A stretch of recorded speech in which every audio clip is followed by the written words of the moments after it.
নমস্কার। আজকের অমৃতবাণীর নিবেদন কিভাবে সৃষ্টি হলেন দেবী দুর্গা, শরৎকালে কেন তার আরাধনা। পৌরাণিক মতে বিশ্বের সকল শক্তির মিলিত রূপ হলেন দেবী দুর্গা। শাস্ত্রজ্ঞ পণ্ডিতদের মত অনুযায়ী মহাদেবী দুর্গা শক্তির বিকাশ আনুমানিক 4র্থ থেকে 5ম খ্রিস্টাব্দে রচিত মার্কেন্ডেয় পুরাণ এবং শ্রী শ্রী চণ্ডীতে।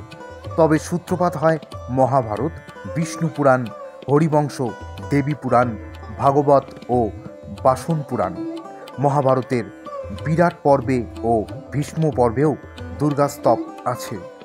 ভীষ্ম পর্বে 23 অধ্যায়ে অর্জুন দেবী দুর্গার স্তব পাঠ করেন। বিষ্ণু পুরাণের 5ম অংশে দেবকীর গর্ভে দুর্গার জন্মানোর বৃত্তান্ত আছে। শ্রী শ্রী চণ্ডীতে বলা হয়েছে তিনি জগৎপালিকা, আদ্যাশক্তি ও সনাতনী।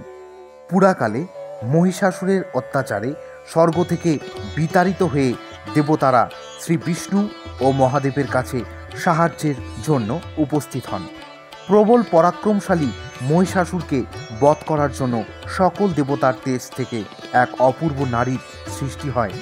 সকল দেবতারা তাকে নিজেদের অস্ত্র ও অলঙ্কার দিয়ে সজ্জিত করেন। এই নারী মহিষাসুরকে যুদ্ধে আহ্বান করেন।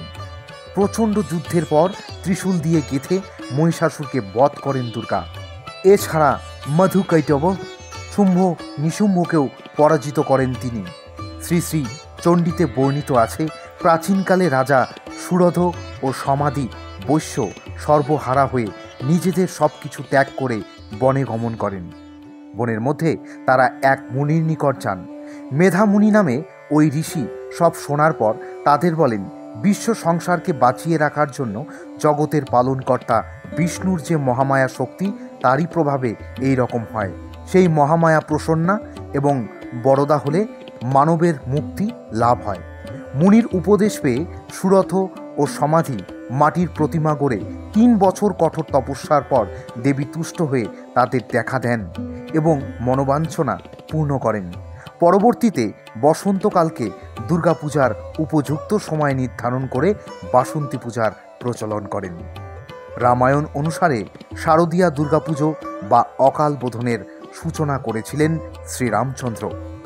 তিনি রাবণের হাত থেকে সীতাকে উদ্ধার করার জন্য লঙ্কা গমন করার আগে অকাল বোধন করে শরৎকালে দুর্গাপুজো করেন। রামচন্দ্রের আরাধনায় সন্তুষ্ট হয়ে তার বর দেন দেবী। আজকের মতো এই পর্যন্তই। আবারও আসবো অন্য কোনো বিষয়বস্তু নিয়ে। ততক্ষণ ভালো থাকবেন। ধন্যবাদ।